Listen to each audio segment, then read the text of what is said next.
Hello everyone, good evening to all of you. कैसे हैं आप लोग? आज हम लोग मिल रहे हैं साइंस की एमसीक्यूज़ करने के लिए अगेन।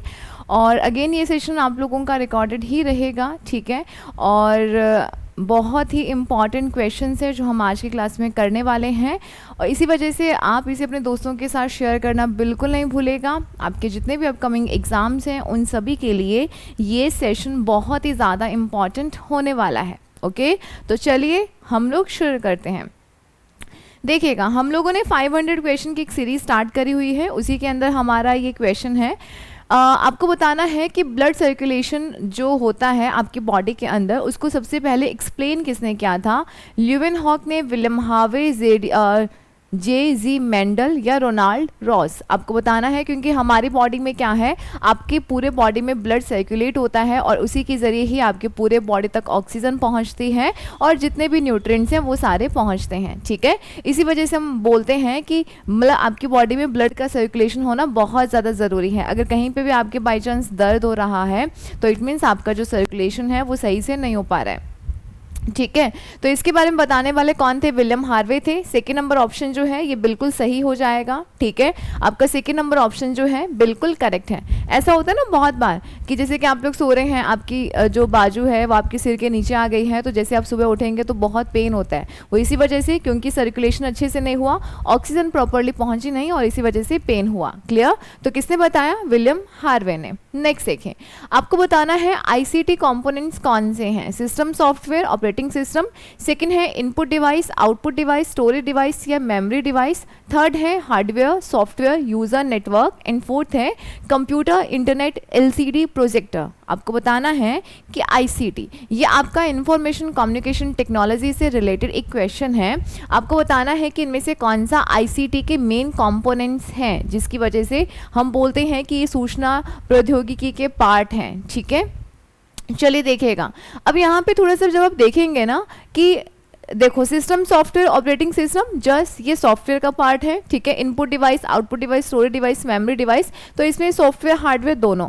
अब सॉफ्टवेयर कौन से होते हैं? जैसे आपके कंप्यूटर में, आपके फ़ोन में बहुत सारे आइकन्स वगैरह, बहुत सारी ऐप हैं, प्रोग्राम्स होते हैं ना, आपका पूरा ऑपरेटिंग सिस्टम चलता है, जस्ट ये सॉफ्टवेयर है। और जिस चीज़ को आप टच कर सकते हैं, जस्ट लाइक मॉनिटर है, कीबोर्ड है, माउस वगैरह है, ये सब हार्डवेयर की कैटेगरी में आते हैं। हम बोलते हैं ना कि हमें नोट्स की सॉफ्ट कॉपी दे दो, हमें हार्ड कॉपी चाहिए, मतलब हार्ड कॉपी आने के नोट्स ऐसे हैंड रिटन चाहिए हमें एज ए मतलब जो आपके पेपर वगैरह होते हैं उस फॉर्म में, और soft copy just like PDF की फॉर्म में। क्लियर?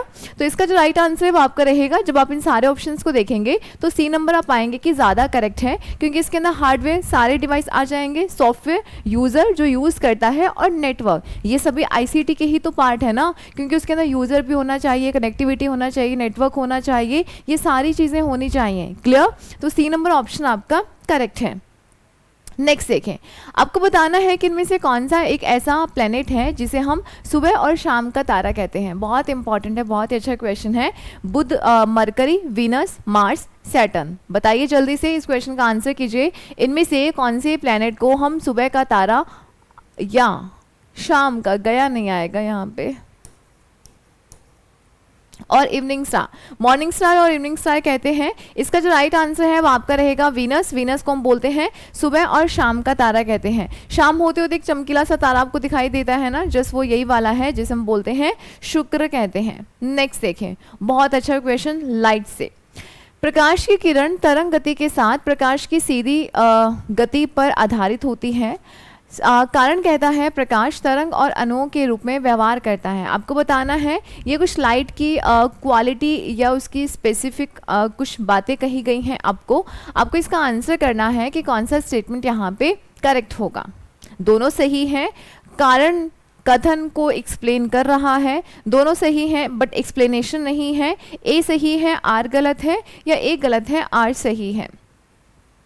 बहुत अच्छे, जल्दी से आंसर करें इस क्वेश्चन का। और इसका जो आपका राइट आंसर है, चलिए देखते हैं। यहाँ पे देखिएगा, प्रकाश की किरण जो है वो तरंग गति, प्रकाश जो है ना, लाइट जो है, ये चीज़ ध्यान रखिएगा कि लाइट जो है वो वेव और मॉलिक्यूल दोनों की तरह ही व्यवहार करता है, ठीक है। किसकी तरह? अगर हम लाइट की बात करते हैं तो लाइट जो है ये मॉलिक्यूल, ठीक है, या आप बोल सकते हैं कण के रूप में जिसे हम बोलते हैं, और कण कौन सा होता है, फोटोन। क्लियर। उसके साथ साथ में वेव, दोनों के रूप में ही ये ट्रेवल करता है। क्लियर। तो अब बोलता है कि अगर तरंग है, इसी वजह से वो सीधी रेखा में गति करता है, ऑब्वियसली तरंग है तो वो सीधी रेखा में चल रहा है, सही है। क्लियर। उसके बाद में प्रकाश जो है तरंग और अणुओं दोनों के रूप में व्यवहार करता है, बिल्कुल सही है, और एक्सप्लेन भी कर रहा है, तो आपका ए नंबर ऑप्शन करेक्ट हो जाएगा। अब यहाँ से आपको ध्यान रखना है कि प्रकाश जो है वो द्वैत प्रकृति रखता है, यानी कि वो वेव और मॉलिक्यूल या एक पार्टिकल की फॉर्म में बिहेव करता है। उसके अलावा आपको अपने कमेंट सेक्शन में ये बताना है कि किसने बोला था कि प्रकाश लाइट की फॉर्म में चलता है, किसने बोला था पार्टिकल है, और किसने बोला था कि ड्यूल नेचर रखता है। ठीक है, 3 क्वेश्चन पूछे हैं आपसे, तीनों के आंसर कमेंट सेक्शन में आपको देने हैं। ठीक है, और इसके आंसर्स मैं आपको बताऊंगी नेक्स्ट क्लास में। हाँ जी, नेक्स्ट देखिएगा, सूर्य मुख्यतः किसका बना हुआ है, हाइड्रोजन, कार्बन, हाइड्रोकार्बन, हीलियम। सूर्य किससे बना हुआ है, हमने यहाँ पे बात भी करी थी कि यहाँ पे नाभिकीय संलयन होता है, न्यूक्लियर फ्यूजन का रिएक्शन होता है सूर्य पर, जिसकी वजह से आपको ढेरों अपार इतनी सारी एनर्जी मिल रही है। ठीक है, तो सूर्य जो है वो किससे बना हुआ है, हाइड्रोजन। देखो हाइड्रोजन के मॉलिक्यूल से मिलकर क्या बनाते हैं, हीलियम बनाते हैं। तो यहाँ पे आपको हाइड्रोजन और हीलियम दोनों ही मिलेगा, बट बेसिकली किससे बना हुआ है, तो आपका जो आंसर है वो रहेगा हाइड्रोजन से बना हुआ है। ठीक है, और यहाँ पे कौन सा प्रोसेस होता है, तो ध्यान रखिएगा, यहाँ पे होता है नाभिकीय संलयन। ठीक है, अब संलयन में या फ्यूजन में क्या रहता है, जिसमें छोटे छोटे मॉलिक्यूल जुड़कर बड़े मॉलिक्यूल्स बनाते हैं। नेक्स्ट देखें, अपने उड़ान पथ में अवरोधकों की पहचान के लिए चमगादड़ इनमें से कौन सी वेव्स का इस्तेमाल करते हैं। Bat use which one of the following waves to identify in barriers in the flight path. आपको बताना है जब वो उड़ते हैं, हम जानते हैं ना वो देख नहीं सकते हैं, बट वो ऐसे कौन सी वेव्स का इस्तेमाल करते हैं जिससे उन्हें पता चल जाता है कि आगे उनके मार्ग में कौन सा डिस्टर्बेंस है या आगे क्या आ रहा है, जिससे वो थोड़ा सा अपना जो पाथ है वो सही कर लें। ठीक है, तो क्या वो इंफ्रारेड होती हैं, क्या वो इलेक्ट्रोमैग्नेटिक वेव्स होती हैं, अल्ट्रासोनिक होती हैं, या रेडियो वेव्स होती हैं। ये क्वेश्चन ना डिफरेंट वे में इतनी बार पूछा गया है, मतलब बहुत ही ज़्यादा इंपॉर्टेंट ये क्वेश्चन है। ठीक है, इसी वजह से आप इसको बहुत अच्छे से करें। आप चाहे किसी भी एग्जाम की तैयारी कर रहे हैं ना, यहाँ से ये क्वेश्चंस या ये वाले जो टॉपिक है ना, जैसे कि साउंड वेव है, इलेक्ट्रोमैग्नेटिक वेव्स हैं, यहाँ से क्वेश्चंस आपके हर बार पूछे जाते हैं। फिर वो चाहे आप आरएस का एग्जाम ले लें, ठीक है, इवन किसी भी एग्जाम को ले लें, यहाँ से क्वेश्चंस बनते ही बनते हैं।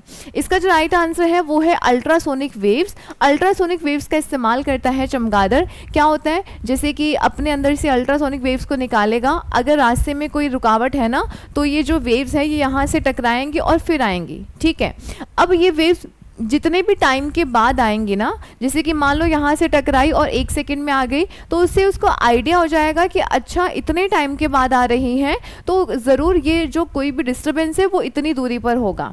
ठीक है, अगर काफ़ी देर के बाद आ रही है तो थोड़ा सा दूर है डिस्टर्बेंस, अगर नज़दीक से जल्दी आ रही है तो नज़दीक है। इस तरीके से वो पता लगाते हैं। ऐसे ही पता हम लगाते हैं सोनार में। सोनार का इस्तेमाल कहाँ पे होता है, सोनार के अंदर भी इन्हीं वेव्स का इस्तेमाल होता है, और ये जो पनडुब्बीज होती हैं सबमरीन, उनके अंदर इस्तेमाल किया जाता है। कैसे, वही अगर समुद्र के अंदर कोई भी जहाज़ डूब गया है, कोई पनडुब्बी या कुछ भी ऐसा कुछ डूब गया है, तो उसका पता लगाने के लिए सोनार का इस्तेमाल किया जाता है, या समुद्र की गहराई देखनी है। अगेन यहीं से आपकी जो वेव्स हैं इंफ्रासोनिक जो अल्ट्रासोनिक वेव्स हैं उनको छोड़ा जाएगा, तो जितनी दूरी के बाद आती हैं वहीं से पता लगा लिया जाएगा कितना डिस्टेंस के बाद आ रही हैं, मतलब कि इतनी डिस्टेंस है या फिर कितने समय के बाद, तो उस तरीके से यहाँ पे आइडिया लगाया जाएगा, जैसे बैट यूज़ करता है। क्लियर। नेक्स्ट देखें, नेक्स्ट आपके पास क्वेश्चन है, निम्नलिखित में से कौन सी धारा ले जाने वाले तारों में मजबूत चुंबकीय क्षेत्र होगा। आपको बताना है, तार बहुत सारे होते हैं ना, सीधे हैं, मतलब कि एक आपका सर्कुलर लूप हो जाएगा, गोलाकार है, या फिर सोलेनॉइड। आपको बताना है किसके अंदर बहुत अच्छा यानी कि स्ट्रॉन्ग मैग्नेटिक फील्ड प्रोड्यूस होता है। जैसे अगर कोई भी वायर है ना जिसके अंदर करंट होगी, तो बेसिकली उसके अंदर जो मैग्नेटिक फील्ड है वो प्रोड्यूस हो जाता है, बट आपको बताना है स्ट्रॉन्ग किसके अंदर रहेगा। ठीक है। अब यहाँ पे सीधे की बात हो रही है जस्ट ये, अगर यहाँ पे बात कर रहे हैं वृत्ताकार लूप एंड बात कर रहे हैं सोलेनॉइड, जस्ट कुछ इस प्रकार से। क्लियर? तो आपको यहाँ ध्यान रखना है, इसका जो राइट आंसर है वो आपका रहेगा सोलेनॉइड। इसके अंदर जो मैग्नेटिक फील्ड जो प्रोड्यूस होता है ना वो काफ़ी ज़्यादा स्ट्रॉन्ग रहेगा, जस्ट लाइक कुछ ये वाला जो तार है इसके अंदर कंपैरिजनली आपका सीधा और सर्कुलर वाले से। क्लियर? बहुत अच्छे से ध्यान रखना है, पूछे जाने वाला क्वेश्चन है। नेक्स्ट देखिएगा, नेक्स्ट आपके पास क्वेश्चन है, जो फ्रीक्वेंसी की साउंड 20 हर्ट्ज से कम होगी तो उसे हम क्या बोलते हैं। ठीक है, जैसे कि हमने साउंड को ना फ्रीक्वेंसीज में डिवाइड किया है, जैसे कि 20 हर्ट्ज से कम वाली फ्रीक्वेंसी, 20 से 20,000 हर्ट्ज वाली फ्रीक्वेंसी और 20,000 से ज़्यादा वाली फ्रीक्वेंसी। उसके अकॉर्डिंग हमने इसको कुछ नाम दिए हैं, आपको बताना है कि इसका राइट आंसर क्या होगा। ओके क्या हम उसे ऑडियो साउंड कहते हैं, क्या हम उसे इंफ्रासोनिक कहते हैं, अल्ट्रासोनिक कहते हैं, सुपरसोनिक कहते हैं। इसका जो राइट आंसर है आप लोगों को करना है फटाफट से, इसका राइट आंसर होगा आपका इंफ्रासोनिक। ठीक है, यहाँ पे देखिएगा साउंड को हम कुछ इस प्रकार से डिवाइड करते हैं, एक तो है आपका 20 हर्ट्ज से कम, ठीक है, एक आपका होता है 20 हर्ट्ज से 20,000 हर्ट्ज और एक आपका रहेगा 20,000 हर्ट्ज से भी ज़्यादा। क्लियर? आप इसको ना 20,000 या 20 किलो हर्ट्ज भी कह सकते हैं। डन? अब यहाँ देखिएगा, इसको हम लोग बोलते हैं इंफ्रासोनिक, इसको हम लोग नहीं सुन सकते हैं। क्लियर? ये है आपका ऑडिबल रेंज या ऑडियो साउंड आप इसको बोल सकते हैं, और ये है आपका अल्ट्रासोनिक, ये भी आप लोग नहीं सुन सकते हैं। ठीक है, हम सिर्फ यही वाली रेंज सुन सकते हैं। तो पूछा जाए 20 हर्ट्ज से कम, देन आपका आंसर इंफ्रासोनिक। अगर पूछा जाता है 20 हर्ट्ज से 20,000 हर्ट्ज के बीच में तो आपका हो जाएगा ऑडिबल रेंज, जिसमें आप सुन सकते हैं। ठीक है, जो आपको सुनाई देता है वो इसी रेंज में साउंड होता है, उसकी फ्रिक्वेंसी यही होती है।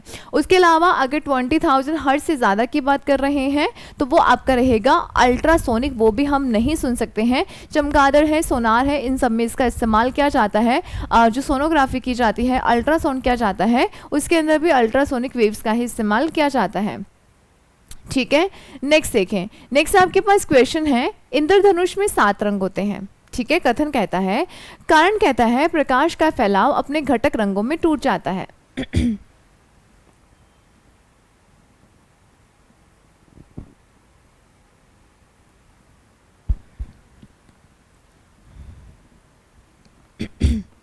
इसका आप लोगों को आंसर करना है कि क्या होगा। यहाँ पे चलिए देखिएगा, प्रकाश का फैलाव अपने घटक रंगों में टूटता है। आपने देखा है ना, जब भी बारिश, अब वैसे बारिश का मौसम ही है, मानसून ही लगभग जस्ट थोड़ा सा चल रहा है, तो यहाँ पे आपने बारिश देखी होगी। बट ऐसा नहीं है, जब जैसे कि मान लो कि बारिश होती है और उस दिन सूरज निकल जाता है हैंड टू हैंड और उसमें भी बारिश हो रही है, तो उस टाइम पे क्या होता है कि इंद्रधनुष रेनबो बनता है ना, बनता है। चलिए, तो आपको यहाँ ध्यान रखना है एक चीज़ कि हमारे पास क्या होता है, जैसे एक प्रिज्म होता है। अब ये जो प्रिज्म है ना, वो और कुछ नहीं है, वो कांच का एक टुकड़ा होता है। कैसा होता है? ऐसे त्रिभुजाकार होता है। तो जब यहाँ से प्रकाश की किरण टकराती है तो वो यहाँ से 7 रंगों में टूट जाती है। ठीक है, अब जिसे हम बोलते हैं विबग्योर। अब ये होता है वर्ण विक्षेपण यानी कि डिस्पर्सन। ठीक है, इसे हम क्या बोलते हैं? इसे हम बोलते हैं वर्ण विक्षेपण कहते हैं। प्रकाश का अपने 7 रंगों में टूट जाना, जिसे आप लोग कहते हैं डिस्पर्सन। क्लियर?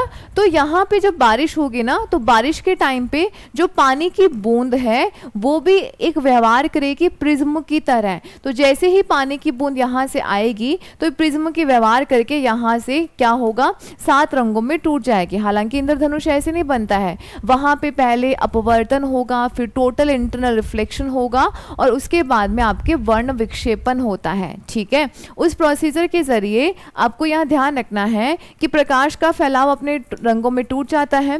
बिल्कुल सही है, जिसे आप लोग बोलते हैं वर्ण विक्षेपण। क्लियर?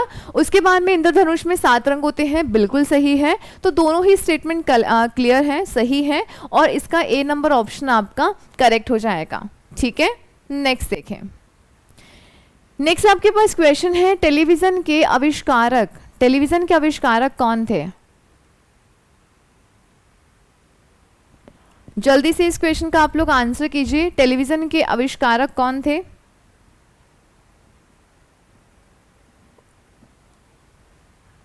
हाँ जी, अब यहाँ पे आपके पास दिया गया है G Marconi, J L Baird, Graham Bell, Edison. इसका राइट आंसर होगा जेल बेयर्ड, इन्होंने ही टेलीविजन को आविष्कार किया था। ठीक है, आपका जो बी नंबर ऑप्शन है ये सही हो जाएगा। नेक्स्ट देखें, प्रकाश घर शक्तिशाली प्रकाश के साथ किन स्थानों पर होते हैं? लाइट हाउस की बात की जा रही है। आपको लाइट हाउस कहाँ पे देखने को मिलते हैं? ठीक है, लाइट हाउस, हाँ जी, इसलिए देखिएगा, इसका आंसर कीजिएगा कि क्या होगा। रात के समय भीड़ भाड़ वाले मेट्रो शहरों में ट्रैफिक जाम को गाइड और सुधारने के लिए। सेकंड कहता है रात के समय भारी भीड़ के धार्मिक आवागमन को गाइड और सहायता के लिए। थर्ड कहता है रात के समय बंदरगाह पर आने वाले युद्धपोत की स्थिति को दर्शाते हैं। इन फोर्थ कहता है समुद्र में विभिन्न दिशाओं से आने वाले जहाज़ों को सूचित करने के लिए होता है। क्लियर? आपसे पूछा गया है लाइट हाउस, तो इसका जो करेक्ट आंसर है वो आप लोगों का रहेगा डी नंबर ऑप्शन। क्या होता है समुद्र में, अब देखो बहुत दूरी दूरी तक ऐसा कुछ लाइट तो हो नहीं सकती ना, रोड पे तो क्या है तो स्ट्रीट लाइट होती है, बट यहाँ पे मतलब कि जो भी जहाज आते हैं नाइट के समय पे, ताकि वो ऐसे दिशा से भटके नहीं, तो उनके लिए लाइट हाउस का इंतज़ाम किया जाता है ताकि उनको पता चल जाए कि अच्छा यहाँ पे ऐसा कुछ है। क्लियर? तो ध्यान रखिएगा, जितने भी अलग अलग डायरेक्शन से जो भी जहाज आते हैं उनको सूचित करने के लिए होता है कि पर्टिकुलर ये देश है, कुछ इस तरीके से, तो वही क्या है लाइट हाउस। ओके, तो ध्यान रखिएगा। उसके अलावा युद्धपोत नहीं ना, पर्टिकुलर ऐसा नहीं कि वॉरशिप वगैरह आ रही हैं उसके लिए नहीं, ये सभी जहाज़ों के लिए होगा। क्लियर? डी नंबर ऑप्शन आपका यहाँ पर करेक्ट है। नेक्स्ट देखें, नेक्स्ट आपके पास क्वेश्चन है कंपित तार के गुणों के अध्ययन में किस उपकरण का उपयोग होता है? आपको बताना है कि अगर कोई भी तार है जो वाइब्रेट कर रहा है, अगर उसकी प्रॉपर्टीज जाननी है तो उसकी स्टडी के लिए हम कौन सी डिवाइस का इस्तेमाल करते हैं वो आपको बताना है। आपके पास ऑप्शंस है, क्या हम हाइग्रोमीटर का इस्तेमाल करते हैं, सोनोमीटर का इस्तेमाल करते हैं, बैरोमीटर का इस्तेमाल करते हैं, या हाइड्रोमीटर का इस्तेमाल करते हैं। ठीक है, इसका जो राइट आंसर है वो आपका रहेगा, जल्दी से बताएं आप लोग पहले कि क्या होगा। और आप लोग इस सेशन को लाइक शेयर ज़रूर करते रहें, अपने दोस्तों के साथ शेयर करें, और उसके साथ साथ में कमेंट करके ज़रूर बताइएगा कि आपको क्लास कैसी लगी। और जो मैंने स्टार्टिंग में 3 क्वेश्चन पूछे थे उसका आंसर भी आपको कमेंट सेक्शन के अंदर ही देना है। क्लियर? एंड उसके साथ साथ में आपको इसकी जो PDF है वो मेरे टेलीग्राम चैनल पर मिल जाएगी। आप अगर राजस्थान के किसी भी एग्ज़ाम की तैयारी कर रहे हैं या अगर आप साइंस करना चाहते हैं तो आप इस चैनल को ज्वाइन कर सकते हैं। हाँ जी, इसका जो राइट आंसर है वो रहेगा B number option, sonometer is the right answer. Hygrometer जो है ना ये किसके लिए होता है? ये ह्यूमिडिटी को, ठीक है, ये ह्यूमिडिटी को मेजर करने के लिए होता है। बैरोमीटर आप जानते हैं प्रेशर, ठीक है, हवा का प्रेशर मेजर करने के लिए होगा। और हाइड्रोमीटर की बात करते हैं तो डेंसिटी। क्लियर? तो ध्यान रखिएगा, फ्लूइड की डेंसिटी को मेजर करने के लिए हाइड्रोमीटर, ह्यूमिडिटी कितनी है उसको करने के लिए हाइग्रोमीटर, सोनोमीटर का इस्तेमाल आपका राइट आंसर है। और बैरोमीटर ये हवा का दबाव कितना है इसके लिए होता है ना। बैरोमीटर का अगर पाठ्यांक जो है रीडिंग एकदम से नीचे गिर जाएगी, इसका मतलब ये है कि बारिश और तूफान आने की संभावनाएं हैं, तो वो हम इसी से पता लगाते हैं। ओके, नेक्स्ट देखें। नेक्स्ट आपके पास क्वेश्चन है, पृथ्वी के वातावरण में ऊष्मा के बढ़ने से ग्रीन हाउस इफेक्ट किसके वजह से होता है? क्या अल्ट्रा वायलेट रेस की वजह से होता है, गामा रे की वजह से होता है, इंफ्रारेड की वजह से होता है, एक्स किरणों की वजह से होता है। ठीक है, हम लोग बोलते हैं ना ग्रीन हाउस इफेक्ट हो रहा है या उसकी वजह से ग्लोबल वार्मिंग हो रहा है, देन आपको अपना आंसर करना है कि ये सब किसकी वजह से हो रहा है। ओके, अब यहाँ पे देखिएगा, आप लोग फटाफट से आंसर करें, ये सारे ही रेस बहुत ही ज़्यादा इंपॉर्टेंट है। इसका जो राइट आंसर है वो आपका रहेगा इंफ्रारेड। इंफ्रारेड को ना ध्यान रखिएगा, हम लोग थर्मल रेडिएशन भी कहते हैं। इसको हम लोग क्या बोलते हैं? इसे हम लोग थर्मल रेडिएशन भी कहते हैं, मतलब यानी कि तापीय विकिरण।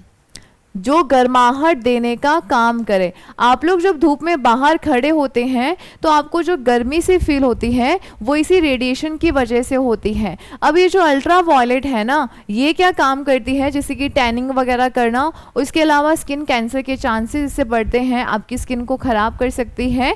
और ज़्यादातर ये जो है ना, ये ओजोन के द्वारा एब्जॉर्ब कर ली जाती है।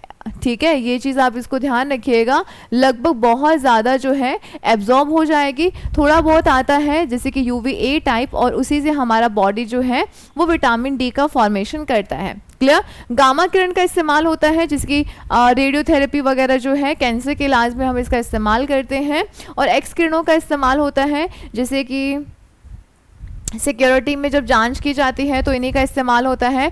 किसी स्ट्रक्चर, किसी कोई भी क्रिस्टल है उसकी स्ट्रक्चर जाननी है, कोई हीरा वगैरह है, कोई प्रीशियस स्टोन है, क्या वो अंदर से क्रैक तो नहीं है, अगर उसको जानना है तो एक्स किरणों का इस्तेमाल होगा। सीटी स्कैन वगैरह जो है, एक्सरे है, उसके अंदर भी एक्स किरणों का इस्तेमाल होता है। तो ये बातें आप कुछ ध्यान रखिएगा। राइट आंसर आपका होगा सी नंबर। इसी की वजह से क्या होता है कि आपके अर्थ का टेम्परेचर बढ़ भी रहा है। एक्चुअली क्या होता है कि जो CO2 है ना आपके, जैसे कि हमारे एनवायरनमेंट में ट्रैफिक बहुत ज़्यादा बढ़ गया है, जिसकी वजह से पॉल्यूशन भी बहुत ज़्यादा होता है। अब इसकी वजह से ये होता है कि जैसे ही आपके इंफ्रारेड आती है ना, तो CO2 उनको एब्जॉर्ब कर लेता है, वापस जाने नहीं देता है, जिसकी वजह से अर्थ का टेम्परेचर भी बढ़ रहा है। और इसी वजह से इसे हम बोलते हैं ग्रीन हाउस इफेक्ट। और ध्यान रखिएगा, जैसे कि ग्रीन हाउस गैसेज में ना किस किस के नाम आते हैं, जैसे कि CO2 का नाम आता है, ठीक है, मेथेन का नाम आता है, नाइट्रस ऑक्साइड है, CFC है, ठीक है, ओजोन गैस है।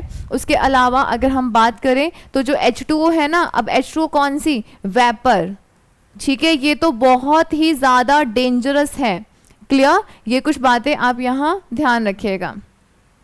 नेक्स्ट आपके पास क्वेश्चन है, DNA का मूल मात्रक क्या है, मतलब DNA इसमें से कौन सा है जो DNA का बेसिक है, बेसिक यूनिट है, विटामिन, न्यूक्लियोसाइड, न्यूक्लियोटाइड या वसा। बहुत अच्छा क्वेश्चन, इसका आप लोग आंसर कीजिएगा कि क्या होगा। DNA का बेसिक यूनिट कौन सा है, विटामिन है, न्यूक्लियोसाइड्स है, न्यूक्लियोटाइड्स है या वसा है।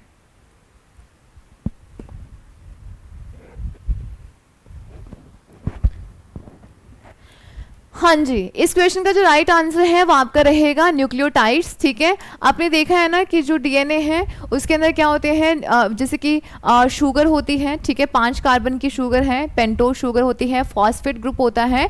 तो न्यूक्लियोटाइड क्या होता है, जिसके अंदर शुगर और क्या रहेगा, शुगर और फॉस्फेट ग्रुप, ठीक है, उसे ही हम लोग क्या बोलते हैं, उसे ही हम लोग बोलते हैं न्यूक्लियोटाइड। और न्यूक्लियोटाइड ही क्या है, एक बेसिक यूनिट है आपके जेनेटिक मटेरियल यानी कि DNA और RNA की, उनके अंदर आपको ये दोनों चीज़ें मिलेंगी। तो बेसिक यूनिट क्या है, न्यूक्लियोटाइड है। अब न्यूक्लियोसाइड की बात करेंगे ना, यहाँ पे सिर्फ आपको शुगर ही मिलेगी, मतलब 5 कार्बन की क्या मिलेगी, शुगर मिलेगी। यहाँ पे जो फॉस्फेट ग्रुप है वो नहीं होगा। ठीक है, तो अगर बोला जाएगा न्यूक्लियोटाइड क्या है, तो न्यूक्लियोटाइड जो है वो न्यूक्लियोसाइड और फॉस्फेट ग्रुप से मिलकर बना है, इस तरीके से आप बोल सकते हैं। क्लियर। नेक्स्ट देखें, इस क्वेश्चन को देखिएगा, जब तरंग एक माध्यम से दूसरे माध्यम में जाती है तो परिवर्तन होता है, किसमें चेंज होता है, क्या वेलोसिटी में चेंज होता है, एम्पलीट्यूड में चेंज होता है, फ्रीक्वेंसी में चेंज होता है, वेवलेंथ में चेंज होता है। बहुत ही अच्छा क्वेश्चन। आपको बताना है कि जब वेव जो तरंग है अगर वो एक मीडियम से दूसरे मीडियम में जा रही है तो किस किस के अंदर बदलाव होगा, ये आपको बताना है।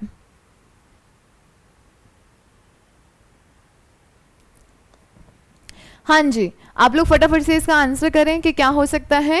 इस क्वेश्चन का जो राइट आंसर है, अब देखिएगा, जब भी जो वेव है अगर वो एक मीडियम से दूसरे मीडियम में जाती है, जैसे कि अगर हम लोग बात करते हैं, किसकी बात करते हैं, जैसे कि रिफ्रैक्शन मान लो, जिसे आप लोग ना अपवर्तन बोलते हैं। क्लियर। अपवर्तन की जो बात करते हैं तो अपवर्तन में यहाँ पे क्या होगा, अभिलंब। ठीक है, तो प्रकाश की किरण जब यहाँ से एक मीडियम में प्रवेश कर रही है, मान लो कि ये डेंस है यानी कि विघन है, और ये क्या, सॉरी, ये सघन है, ठीक है, और ये है विरल। मानो ये पानी और ये वायु। क्लियर। तो जब यहाँ से प्रकाश की किरण आएगी तो वो क्या होती है, वो अभिलंब से दूर हट जाएगी। वो क्या होगा, अभिलंब से दूर हट जाएगी, क्योंकि अगर पानी, अगर कोई भी प्रकाश की किरण एक माध्यम से दूसरे माध्यम में टकराती है, अगर सघन से विरल में जा रही है तो अभिलंब से दूर हो जाएगी। मतलब यहाँ पे वेलोसिटी में चेंज हुआ ना, तभी तो दूर हो गई। और ऐसे ही अगर उल्टा होता विरल से सघन में, तो अभिलंब के नजदीक आ जाती। तो इट मीन्स वेलोसिटी में कहीं ना कहीं चेंज हो रहा है ना, तभी तो वैसे आगे पीछे हो रही है। तो यहाँ पे ये तो होगा, ठीक है। अब यहाँ से देखिएगा एम्पलीट्यूड होता है आपका ये वाला, क्लियर। अब यहाँ से एम्पलीट्यूड में, अब मान लो कि पहले इसका एम्पलीट्यूड ये था और जैसे ही दूसरे मीडियम में इसने प्रवेश किया तो इसका एम्पलीट्यूड बढ़ गया, तो एम्पलीट्यूड में भी चेंज होगा, ठीक है। वेवलेंथ में भी चेंज होगा बट फ्रीक्वेंसी में नहीं होगा। मैंने आपको एक फॉर्मूला बताया हुआ था, हमने कुछ क्वेश्चन भी किया था, न्यू बराबर क्या होता है एन लैम्डा। तो ये तो होता है वेलोसिटी, ठीक है। उसके बाद में ये होता है फ्रीक्वेंसी, नंबर ऑफ फ्रीक्वेंसी, जो कि हमेशा कांस्टेंट रहेगा, और ये है वेवलेंथ। तो ध्यान रखिएगा, अगर इस फॉर्मूले की तरफ से बात करते हैं तो वेलोसिटी चेंज होगा, फ्रीक्वेंसी कांस्टेंट रहेगा और वेवलेंथ भी चेंज होगा। तो ये भी चेंज होगा बट ये नहीं होगा। तो राइट आंसर है फर्स्ट, सेकंड एंड फोर्थ। क्या होगा, first, second and fourth. Next देखें, दांतों के सड़न से बचाव के लिए हमें नियमित रूप से अपने दांतों को ब्रश करने की सलाह दी जाती है। आमतौर पर इस्तेमाल किए जाने वाले टूथपेस्ट की प्रकृति कैसी होती है? क्या वो एसिडिक नेचर का होता है, न्यूट्रल होता है, बेसिक होता है या करोसिव होता है? जल्दी से आप लोग इसका आंसर कीजिएगा। आपको बताना है, दांतों के सड़ने से बचाने के लिए हम लोग नियमित रूप से दांतों को ब्रश करने की सलाह देते हैं। आमतौर पर इस्तेमाल किए जाने वाले टूथपेस्ट की नेचर क्या होती है?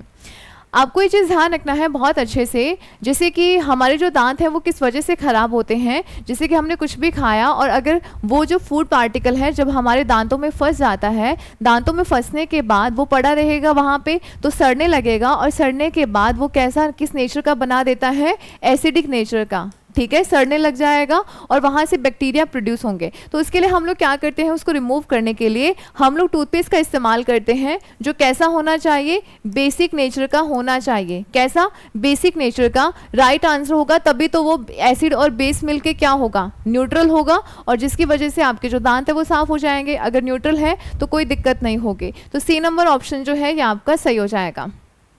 नेक्स्ट देखें, विच one of the following explain the meaning of digital culture. आपको बताना है कि इनमें से डिजिटल कल्चर का मीनिंग क्या है। The way computer and mobile are use. Second क्या है, the way people live, work, play and learn with ICT। Third है the way people interact with smart technology. And fourth है the way students learn from technology. आपको बताना है कि इनमें से डिजिटल कल्चर का मीन क्या है। ऐसा कुछ मतलब नहीं होता है कि हम आजकल ऑनलाइन बैंकिंग वगैरह करते हैं या फिर हम इससे पढ़ रहे हैं कुछ भी, ठीक है, बट आपको एक पर्टिकुलर बताना है। ऐसा नहीं है कि हम कंप्यूटर फ़ोन का इस्तेमाल कर रहे हैं तो हम एक डिजिटल कल्चर में जी रहे, मतलब एक वो डिजिटल कल्चर है, या फिर अगर इंटरेक्ट कर रहे हैं विद स्मार्ट टेक्नोलॉजी से वो। अब यहाँ पे आपको ध्यान रखना है, इसका जो सब में अप्रोप्रिएट आंसर रहेगा वो रहेगा बी नंबर, कि जिस प्रकार से लोग रह रहे हैं, काम कर रहे हैं, मतलब आजकल हम सारा दिन फ़ोन में, और फ़ोन से जैसे कि अभी आप लोग घर पे पढ़ भी रहे हैं, ठीक है, फ़ोन के साथ आप फ़ोन की जो टेक्नोलॉजी है आप उसका इस्तेमाल भी कर रहे हैं, डिजिटल बैंकिंग का इस्तेमाल कर रहे हैं। आपको कहीं पेमेंट करना होता है तो आप फ़ोन पे, गूगल पे वगैरह इनसे पेमेंट कर देते हैं। कोई फॉर्म फिल करना होता है वहीं से फॉर्म फिल कर रहे हैं, बिल भरने हैं, कुछ भी करना है तो आप आजकल टेक्नोलॉजी का इस्तेमाल कर रहे हैं। तो ये जो सबका कंबाइन है ना, कॉम्बिनेशन, वो आ जाता है आपका सेकेंड नंबर ऑप्शन में। जिस तरीके से लोग रह रहे हैं, काम कर रहे हैं, खेल रहे हैं और उसको सीख रहे हैं, ठीक है, वो है एक डिजिटल कल्चर, ठीक है। नेक्स्ट देखें, नेक्स्ट आपके पास क्वेश्चन है, निम्नलिखित में से कौन सा एसिड कांच की नक्काशी के लिए प्रयोग में किया जाता है।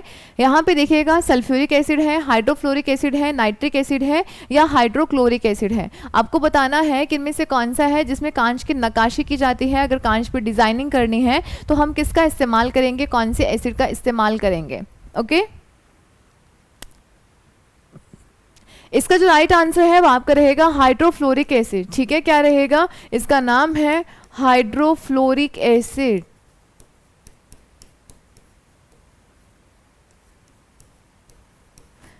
ठीक है, इसका इस्तेमाल किया जाता है कांच के नक्काशी वगैरह के लिए, फार्मास्यूटिकल्स या मेडिसिन वगैरह में भी थोड़ा, ठीक है, इसका इस्तेमाल किया जाता है। तो सी नंबर ऑप्शन जो है ये आपका सही हो जाएगा। तो आज की डेट में हम लोग इतने ही क्वेश्चंस करने वाले हैं, बाकी के जो क्वेश्चंस हैं वो नेक्स्ट सेशन में करेंगे।